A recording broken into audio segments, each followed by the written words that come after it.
Yane Niratam Karunamayam Namami Chinmayam Devam Sadgurum Brahma Vidvaram.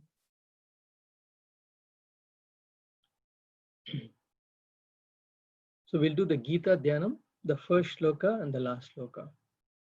Om Parthaya Pratibodhitam Bhagavata Narayanena Swayam Vyasena Grahitam Purana Munina Madhye Mahabharatam Advaitam Ridavarshinim Bhagavatim Ashtadashadhyayinim Ambatva Manusandadami Bhagavad Gita Bhavadveshini Yam Brahma Varunendra Rudra Marutaha Stunvanti Divyaistavaihi Vedai Sangha Padakramopanishadaihi Gayanti Yam Samagaha Dhyanavastita Tadgatena Manasa Pashyanti Yam Yoginaha Yasyantam na vidussura suraganaha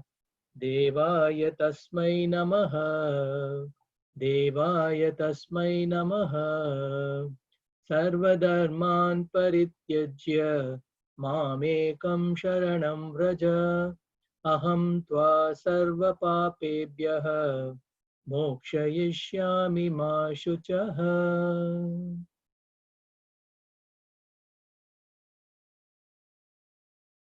Om Shri Ganeshaya Namaha.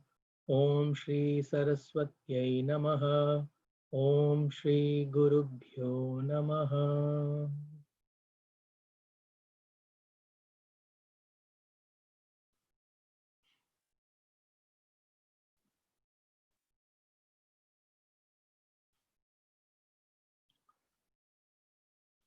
Hari Om. So we'll just review a few important points from last class. And so we said, what is right action Bhagavad Gita way? So every action, number one, has to be dharmic. Every action has to be meaningful. It has to be meaningful to me and meaningful to others. Every action should be efficient, and every action should give me a sense of freedom and happiness. So in short, that this is karma yoga, and if we achieve this in every action, then we are living the Bhagavad Gita way. And we saw the most important shloka of Bhagavad Gita, which reflects what karma yoga is. And this is from the chapter 2 and shloka 48. Yogastak kuru karmani sangam tyaktva dhananjaya siddhyas siddhyo samo bhutva samatvam yoga uchyate. So here,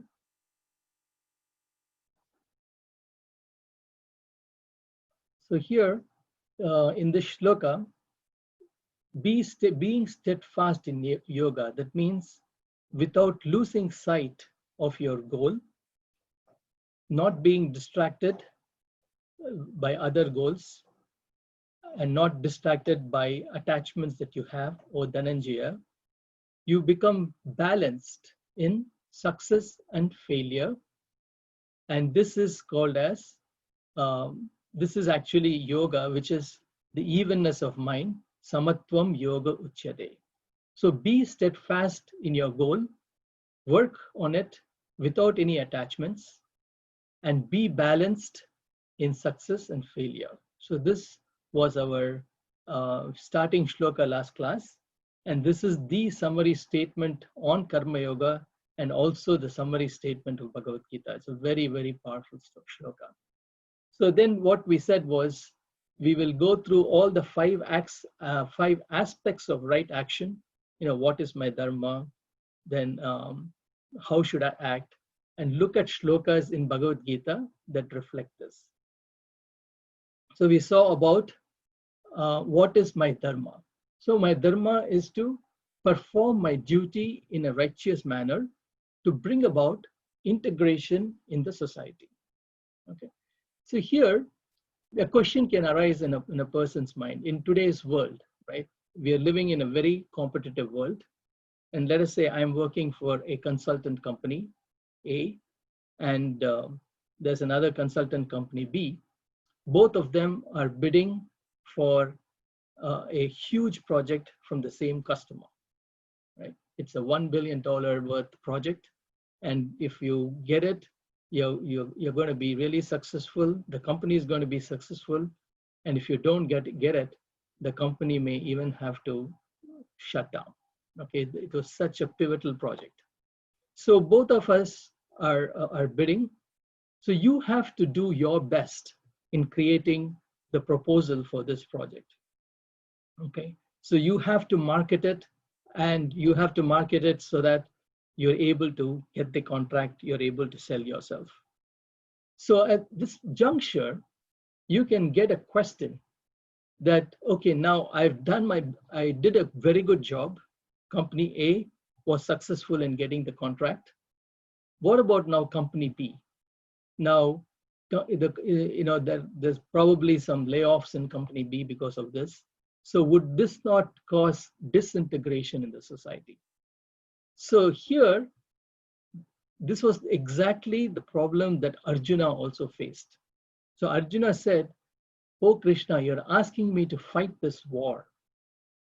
Okay, and who am I fighting? I'm fighting Bhishma Pitamaha. I'm fighting Dronacharya. I'm fighting the cousins with whom I grew up playing. Okay, is that not creating a disintegration in the society?" So this is the same situation that these two consulting companies are in, right? So there Bhagavan says, no, it is a righteous war, and it is a dharmic war, and hence everybody has the choice to be on the right side. So the people you talked about made the choice of being in the Kaurava side, and you are in the Pandava side. So you do not have to worry about, what is going to happen to them. You have to perform your duty, and this will bring about integration in the society, because this is a dharmic war. So the same way in this consulting company, right? One company wins, one company loses. So the company which wins will have to give its best, so that all the marketing that was done to sell the proposal, so that we can live up to the expectations of the marketing. And when we do that, the company that has hired us benefits, and the products that that company makes is going to be so much better off, because the way I'm working on this project.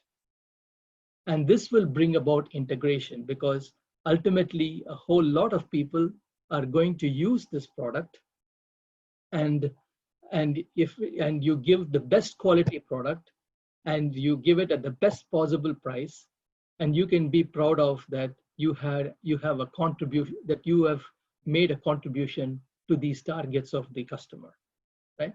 So we have to make sure that in competition, we also compete, and we do our duty in a righteous way. And when we do our duty in the righteous way, that will bring about integration in the society. So we should be very clear about this, about what is our role in the society, what is expected of us, and we should perform it in the best possible way. And then we saw in Shloka 231, Swadharmamapi chavekshya navikampitum arhasi dharmyadi yuddhachreyonyat kshatriyasya na vidyate. So further, looking at your own duty, O Arjuna, you should never waver. Okay, so as this consultant company, you should not waver in producing the best possible proposal, because here you have an opportunity, just like how Arjuna had the opportunity, because it was a righteous war.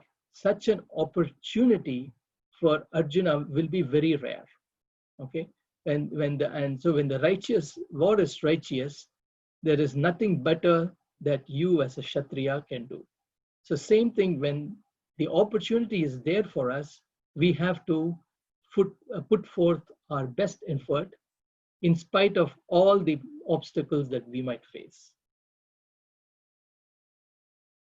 Okay. So now we are coming to the next shloka, which again reflects doing our action in a dharmic way. So when we choose between choose things to do, we have to make the right judgment. That is, we have to choose things that we are capable of, that we have been trained to do. Because if we do it, if we choose the right thing instead of the popular thing, or instead of the thing which everybody goes after in society, if we choose the right thing, then we will be able to offer our swadharma to the society, which will be in a beneficial way. So let's see what the Lord says here in shloka 3.3. Shri Bhagavan Uvacha Lokesmin Dvividha Nishta Pura Prokta Mayanaga Jnana Yogena Sankhyanam Karma Yogena Yoginam. So this is a very beautiful shloka.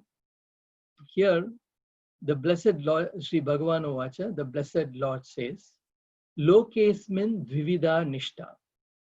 So Lokesmin means in this world, there is a twofold path, Dvividha Nishta.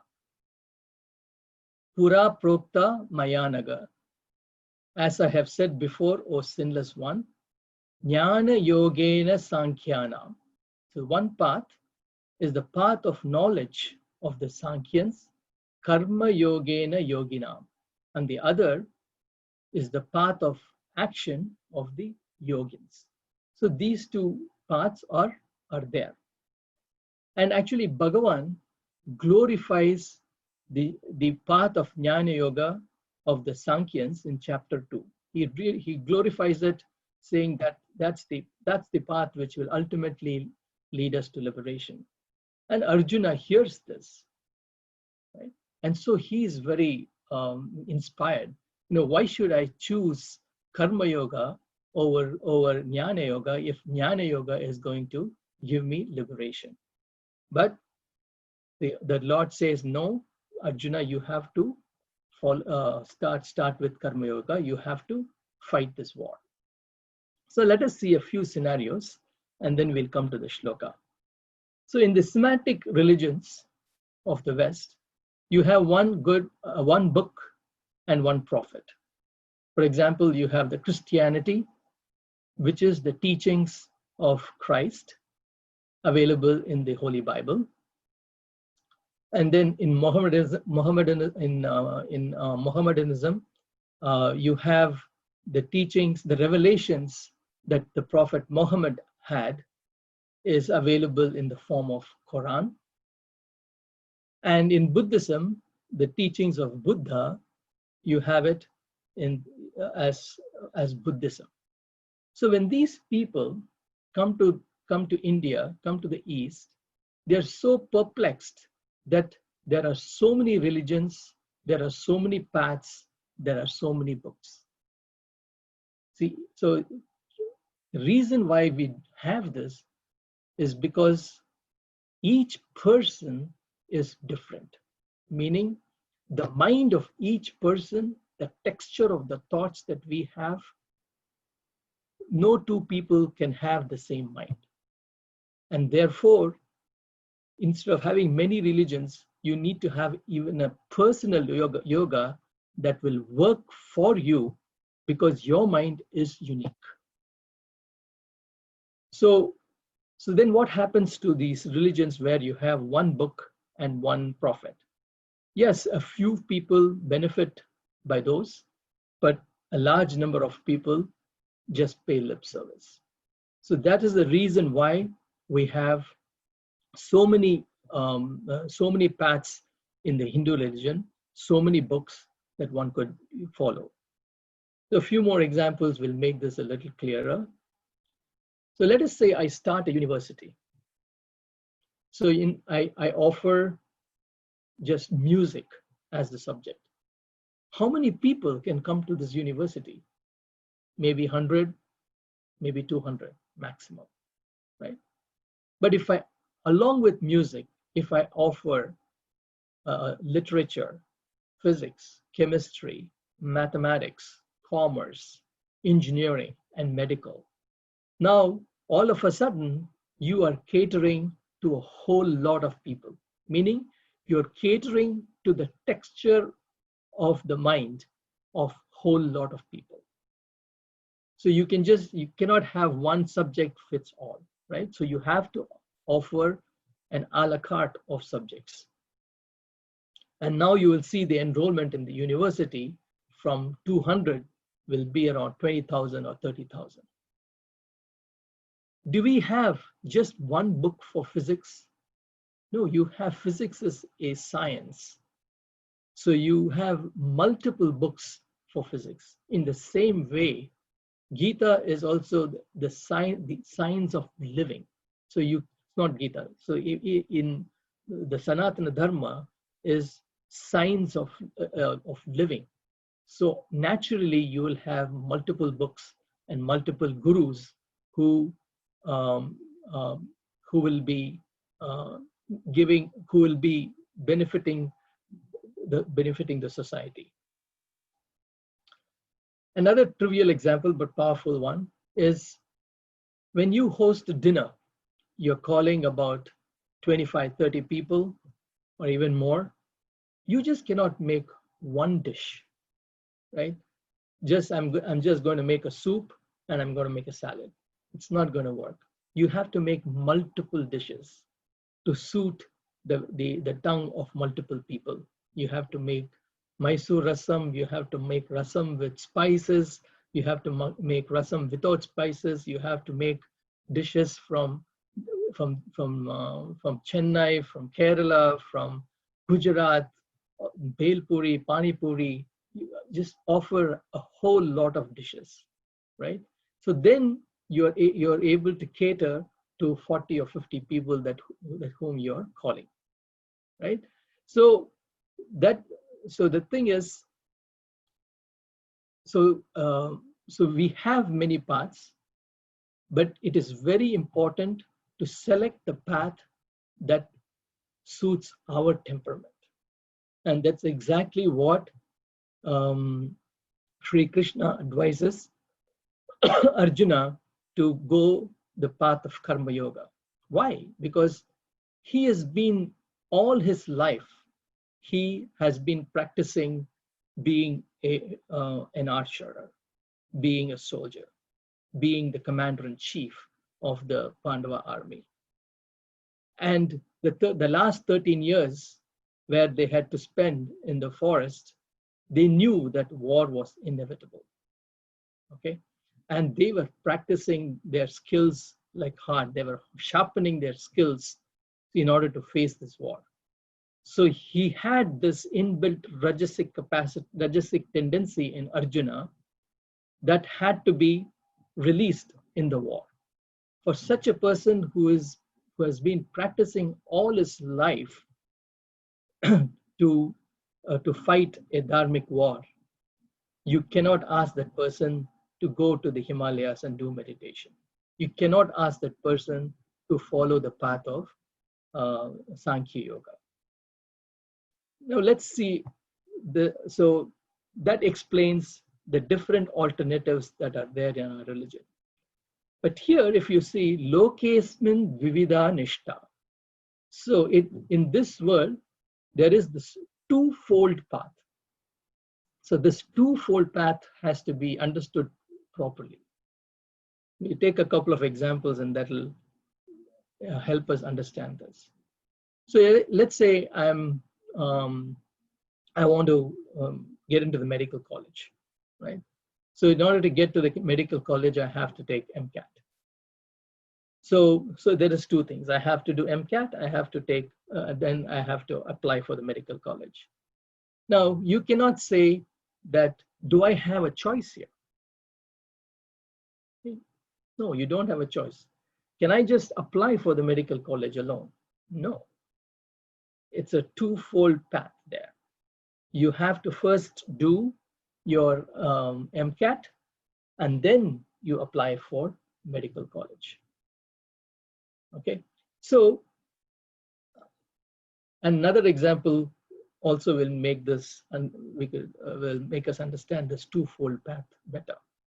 So let's say I'm in Novi, and then I have to go to Troy.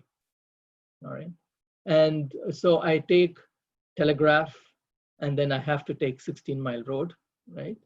And then I first take Quarton, drive for about 15-20 minutes, and then I take Big Beaver, right?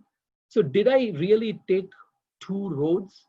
No, I took one part of the 16-mile road is called as Quarton, and the other part of 16-mile road is called as Big Beaver.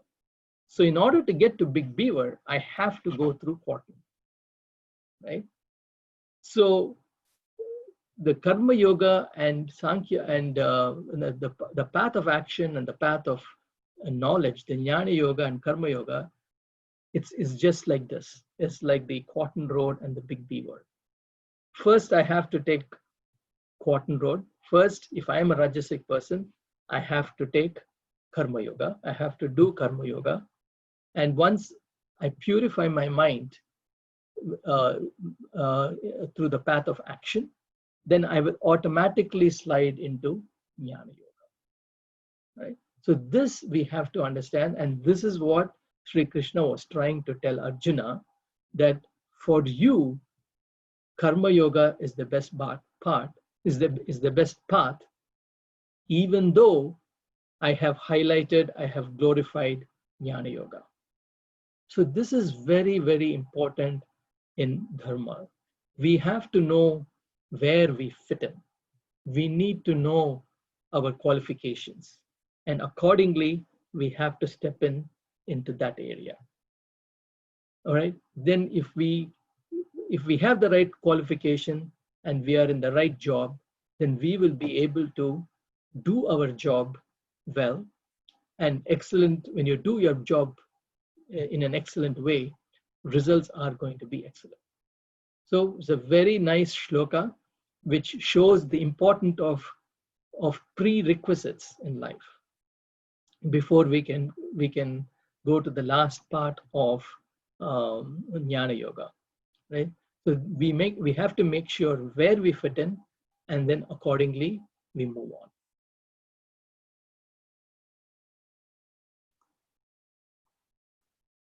on. So the next shloka is going to talk about, it's only by performing actions the highest state of realization can be achieved. There is no other way. So let's I'll read the shloka. Nakarmana manarambat naishkarmyam purushošnute nacha sanyasana deva siddhim samadhi gacchati. Nakarmana manarambat naishkarmyam purushošnute nacha sanyasana deva siddhim samadhi gacchati. Nakarmana anarambhat. Okay. Neither by non-performance of actions, naishkarmyam purushashnute, does a man reach actionlessness, nor even through mere renunciation. The word mere is very important. Siddhim samadhi gacchati, does he attain perfection? So simply put, a person cannot attain perfection by giving up actions and by mere renunciation. So let's look at the details of this a little bit. So what is Naishkarmyam? Naishkarmyam, in the it says Naishkarmyam is actionlessness. So in order to be actionlessness means desirelessness. Desirelessness means vasanalessness. And vasanalessness means ignorancelessness. And ignorancelessness means state of knowledge. So when he says non-performance, so when the state of Naishkarmyam means, which which is translated as actionless, actually means a state of knowledge. See, in order to be actionless, you have to be desirelessness. Desirelessness is achieved through vasanalessness. Vasanalessness is achieved through ignorancelessness, and ignorancelessness is state of knowledge. So when he says actionlessness means devoid of actions that are triggered by desire. So that's what Naishkarmyam is. So he says this state of knowledge. So the state of knowledge is the effortless awareness of who we are. So today, my effortless awareness is that I am Ashok. When that effortless awareness transcends Ashok, and when I'm effortlessly aware that I am that Brahman, I am the truth, I am that Satchidananda Swarupa Brahman, that is the state of knowledge. Okay, so in order to reach that state of knowledge, one has to perform actions. Okay, so this is very clear here that without performing actions, you cannot reach the actionless stage. So let's look at the next part. Not even through mere renunciation can you attain Naishkarmyam or attain perfection. So just by mere renunciation, the word mere is important, without properly preparing yourself, just by mere renunciation, perfection cannot be attained. So let's take one nice story. It's very powerful. So a person, Somu, he goes to Chinmaya Mission. He goes for the lectures on chapter 2, and there Sri Krishna glorifies Jnana Yoga, that glorifies the path of meditation. And so he is very inspired, and he wants to achieve that state, and he is hooked into this meditation, that he has to do meditation. He's only starting this journey, but the lecture was so good that he is really inspired. So he comes home, and then he tells his wife, I want to go to the Himalayas, and I want to meditate there and realize. And he was very skeptical at first whether his wife and children would actually accept this decision of his.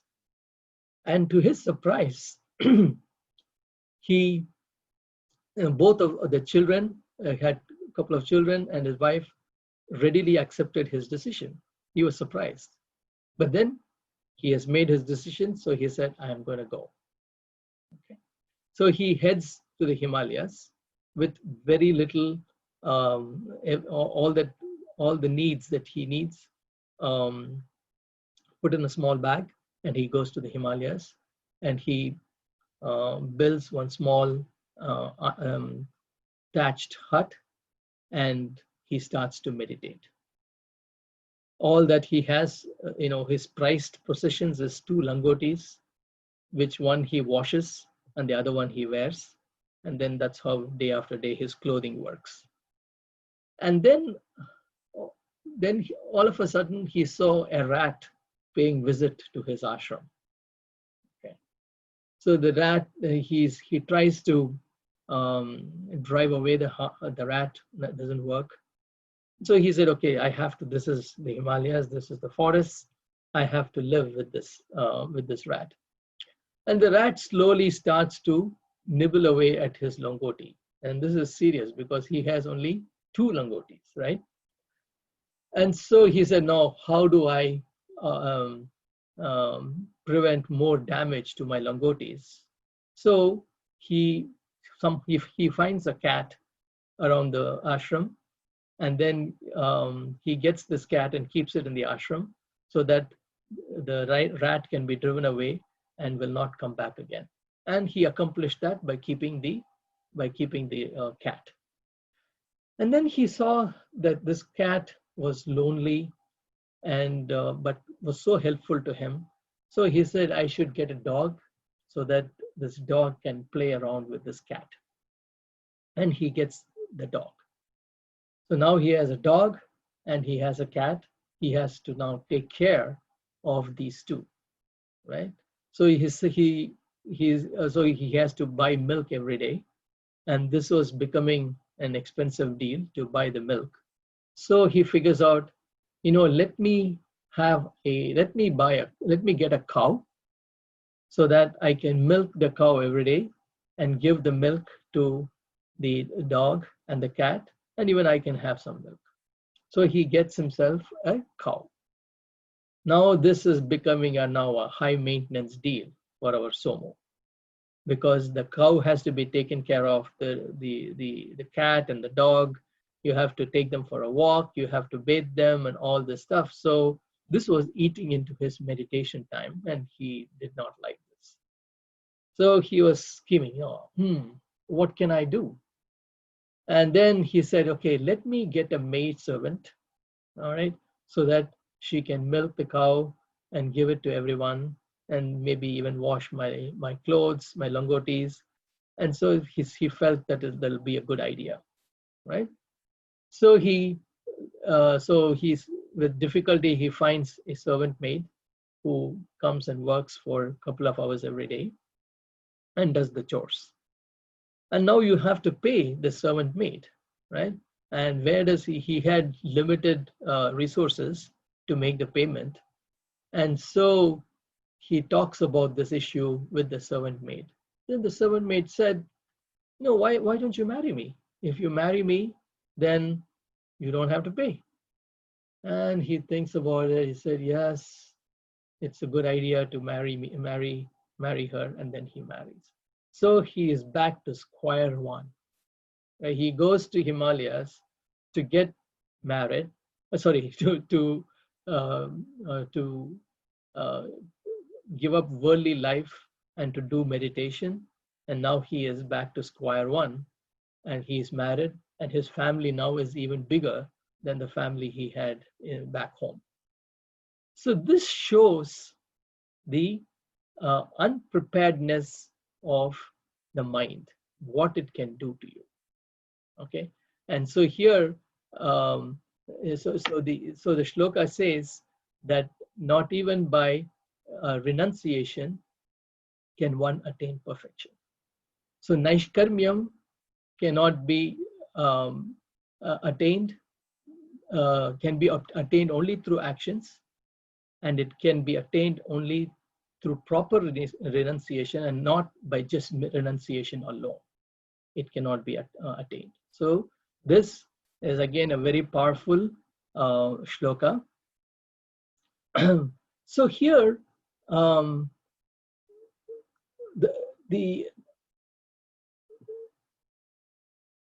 so here so this is a lead into the next shloka, wherein Arjuna is very confused. So to attain actionlessness, we have to perform action. So this was very puzzling to Arjuna. Okay, and so Lord Krishna clarifies this further. So he's asking, why should I perform this action?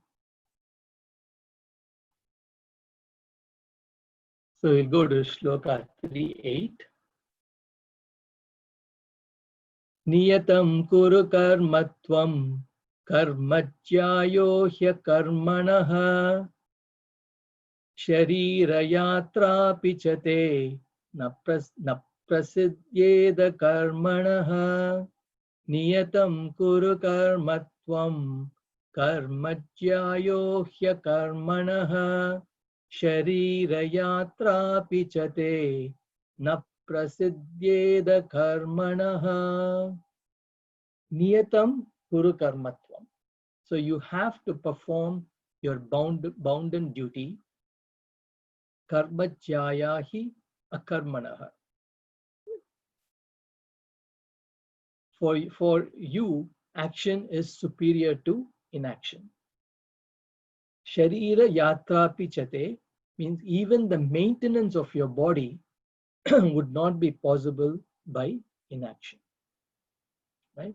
So you have to perform your bounden duty, and this bounden duty is superior to inaction. This is what Sri Krishna was trying to tell, and this is when you say it is only through action you can reach the state of Naishkarmyam, is by it's only through your bounden duty that you can reach the state of Naishkarmyam. Because even the maintenance of body is not possible by inaction. So there is no way on earth can anybody give up action and hope to live, let alone realize. So what is my dharma? So here our Shastras say the actions that we should do, which is the tick mark here, and the actions that we should not do. So nitya karma and naimittika karma is what we have to do, and what we should not do is nishkama karma and nishiddha karma. So classification is actually a hallmark of a great scientist. We have classified the entire mineral kingdom into the periodical table. The zoologist has completely classified the animal kingdom into classifications, and a botanist has done the same thing for the plant kingdom. So here, the great rishis, being scientists themselves, have classified work into these four categories. Nitya karma, naimittika karma, karmas that we have to do, and nishkama karma and nishiddha karma. So let's see one by one what they are. So nitya karma, what is nitya karma? This is the karmas that we have to do on a daily basis. As soon as you get up, you have to brush your teeth. Then after you brush your teeth, you have to take your bath. Then you do your meditation, and then do your puja, and then have a little breakfast. And then if you have a job to do, then you do your job for the next 8 to 10 hours or so, or 12 hours, whatever it takes. You have to do your job, then come back and then spend time with your family, and spend time with your parents if you have parents. Right? So, and then you go to sleep. So this is some of the key aspects of nitya karma. This you have to do every day. Okay. So naimittika karma, what is that? So naimittika karma is the actions that are enjoined upon you by the society or by the position you are in your life. And this happens not every day, but happens occasionally. So for example, when your child turns 16, you have to invite people and throw a nice party so that the child feels good. right? You do the 16th year birthday party. Or if you have to do Punal, the holy thread for your child, you have to do that. That comes once in a while, right? Once in a lifetime of the child. And then you have to perform the marriage of your daughter, your sons. So that also comes occasionally. And then it's not only about your karmas, but about others too. So if somebody else is not feeling well, you have to go pay visit. You have to offer whatever help that you can, you have to offer them. If your friend's daughter is getting married, you have to go congratulate and then give a gift. So this is called as naimittika karma. And during war times, okay, you might be called to fight for the country. So at that time you cannot say no. So that is also a karma that you have to do, and comes under naimittika karma. Under these special COVID times that we have today, if you are a nurse, if you are a doctor, and if you're living in a place where there's not much of activity is going on because everything is under control, whereas in another place they're needing doctors and they're needing support, you have to go there. You have to go help out, right? So that all comes under naimittika karma. So these two karmas put together, nitya karma, the daily ones, naimittika karma that is ordained on you on special occasions, these two karmas put together is called as niyata karma. So the karmas that we should not do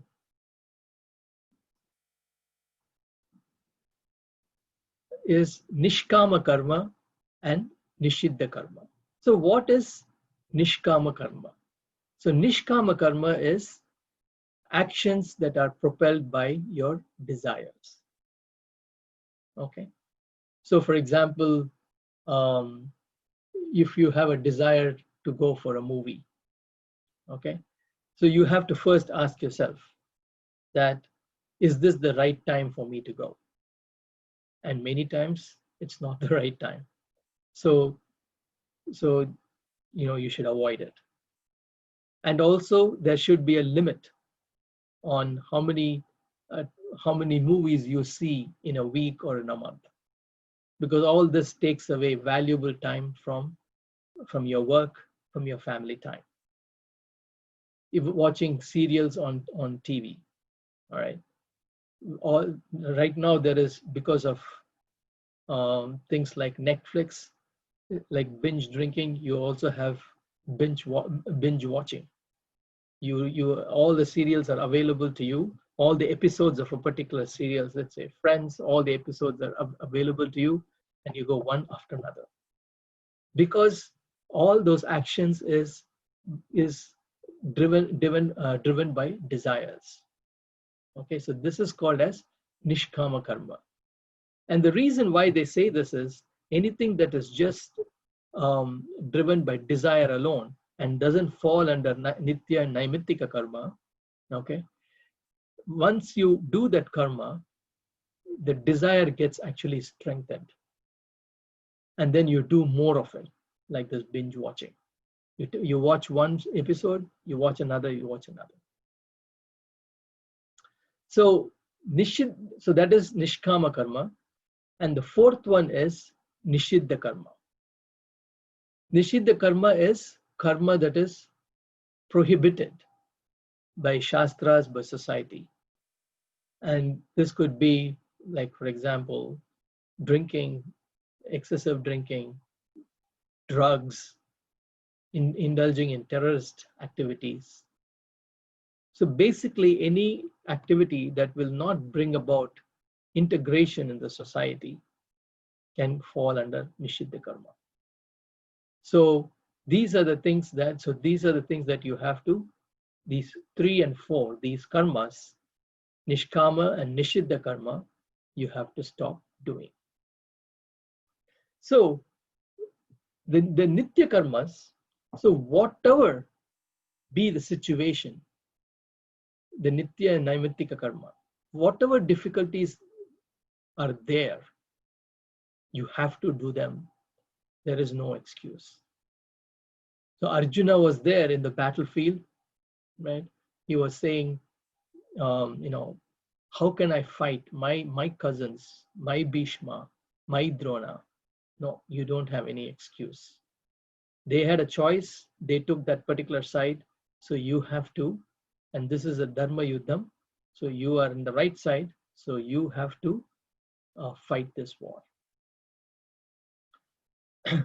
And then you could say that, you know what, I'm a rich person. I have lots of money. My forefathers for generations have made a lot of money. Okay. And I really don't have to work. I'm just going to sit down. It's not possible, even for such a person who has such a tamasic attitude in life. He will not be able to sit down. Even he has to perform action. At the least, he has to at least run 3 or 4 miles a day, if not more, because of his unhealthy, luxurious lifestyle. Eating rich food, getting into bad habits, drinking, and so on. Such a person will have to do exercise, do activity in order to be fit. So it is just not possible for anyone to be without action. Even when you're sleeping, action is going on. For example, digestion is going on as you sleep. And how long can you sleep? You may be able to sleep for 7 hours, 8 hours, but then you will be kicked out of the bed by yourself. Your vasanas will push you out to act, right? So you have to act, and that's what Arjuna is trying to say. That's what Krishna is trying to tell Arjuna. And this is, Krishna is telling us, we have to do our swadharma, no matter what. And a simple rule that you can actually follow is, if the karma is done with the right attitude, okay, then that will bring about integration. The action itself, it does not matter. For example, I'm cutting the leg of a person. Now, is that a right karma or wrong karma? It's very difficult to say that. What will define that as right or wrong karma would be the attitude with which I do that. If I am a doctor and the only way to save this person's life is to amputate the leg, then that would be a dharmic action. But if I am a robber and I'm trying to hurt the other person, then that would come under nishiddha karma. So there's a very fine line between the box on the left and the box on the right, the things that you should not do and you should do. And you need to have a very subtle intellect to estimate whether what I'm doing is dharmic or adharmic. Okay. Actually, in life, you are not punished for your action, but you are punished by your action. Therefore, we have to do our bounden duty and bring about integration in the society. So far, we have seen one set of shlokas which pertain to dharma. So first, we started off with the flagship shloka, which gives the key elements of karma yoga. Right? Staying focused on the goal, we should perform our action without attachment and maintain equanimity while facing success and failure. So that is the message of Karma Yoga. And there in the first shloka we saw from Bhagavad Gita, which pertains to Dharma, is in shloka 231, which says, do not waver to perform your duty. And then in shloka 3.3, we saw perform action that is right for you. You have to be qualified to do this action. Then in shloka 3.4, we saw neither by non-performance of actions or mere renunciation, the highest goal can be achieved. Right? So basically, you cannot run away from action. You cannot run away from Karma Yoga to reach the highest goal. And the highest goal is, of course, liberation, but also the intermediate goals that you have in life can also not be achieved without performing proper actions or just by renunciation. And then in shloka 3.5, we said our gunas will force us to act. And then in shloka 3.8, we should perform our bounden duty. So these are the shlokas that we have seen so far, which pertain to dharma. So every action has to be dharmic. It has to be done according to these shlokas, and when done according to these shlokas, then your duty would be righteous, and it will bring about integration in society. Okay. So we've now accomplished. We've seen the first aspect of living, of right action, which is dharmic. And so then to perform meaningful actions is the next section, so that it's meaningful to us and meaningful to everybody in the society. So that is the next section we'll go to. And then you have efficiency, freedom, and happiness. So let's see, we have about 5 minutes more. We'll have an introduction into this aspect of right action. So every action should be meaningful, meaning every action should add value to me and to others. It should take me in the path of evolution and not in the path of devolution, that is, in the path of samsara. So every moment in our life, we are actually making a choice. We have to change. The choice is between the two paths: the path of the good and the path of the pleasant. Okay, the path of the good is called as Shreyas, and the path of the pleasant is called as Preyas. So the path of the good, the path of the pleasant, is always pleasing for the sense organs. So for example, if there is a nice gulab jamun there, about 15 gulab jamuns, you take one, and then you say, okay, I'm going to take one more. And before you know, you have taken 10 or so. Okay, because it's your tongue, it's so pleasing, the taste buds are satisfied, and every time you take one gulab jamun, your taste buds are kindled with a need to have more. It gives you immediate happiness, right? The gulab jamun gives me immediate happiness, even though you know that this in the long run is going to hurt me, but you still go, instead of going to the path of the good, you go to the path of the pleasant because it gives me immediate happiness. And it's the path the majority takes in life. The majority actually go in the path of the pleasant.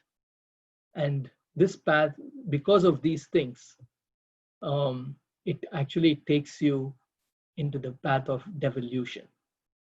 Okay, so you are creating more and more vasanas for yourself. We'll talk about vasanas, and more and more desires, which means more and more lives to live in order to satisfy these desires without any end. Any end. So this is the first test that we should actually put ourselves through. Am I going in the path of the good or in the path of the pleasant? If I am going in the path of the good, which is Shreyas, then my action will be meaningful to society and also will be meaningful to me and others. Okay. So based on our action, all right, the rishis have actually classified action into 3 categories: the laborers, the workers, and the person of achievement. So let's first see the person of achievement. This person, you take Mahatma Gandhi, right? The father of India, the father of our nation.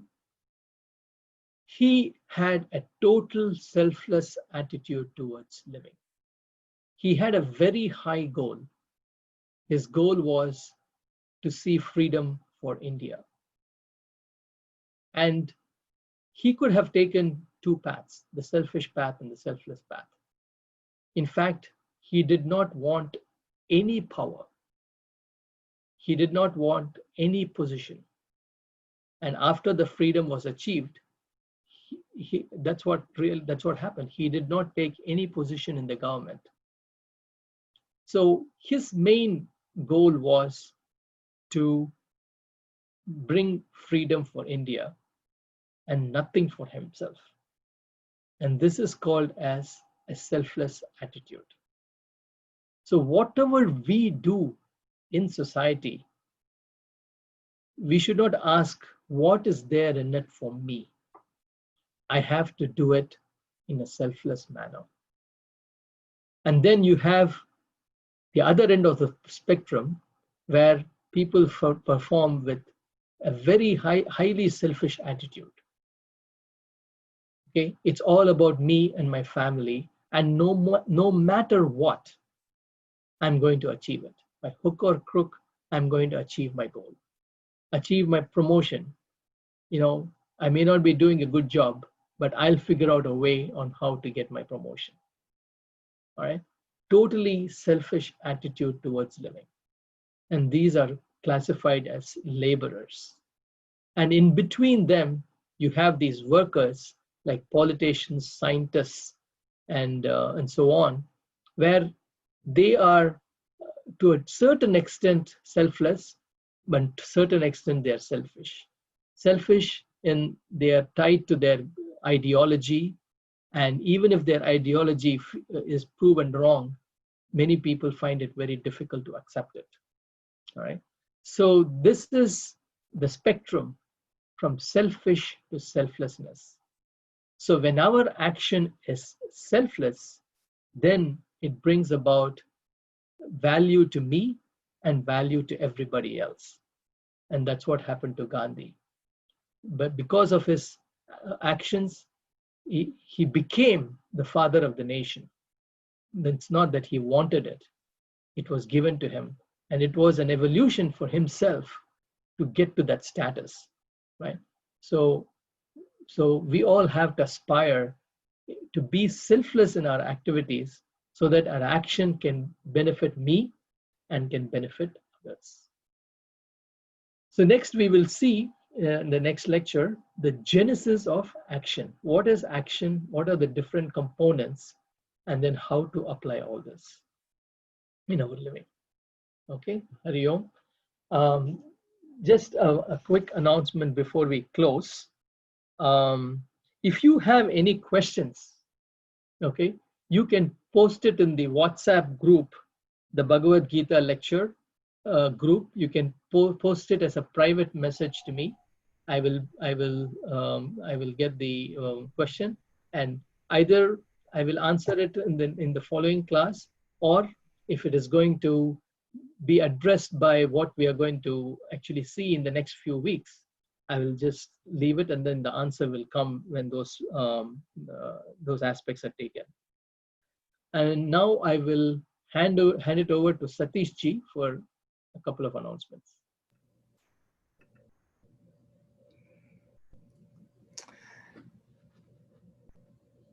Once again, thank you, Ashok Ji. It was an amazing discourse. I've been taking lots of notes. I hope all the folks who are on the call are taking beautiful notes. Again, very inspiring and insightful. Thank you again.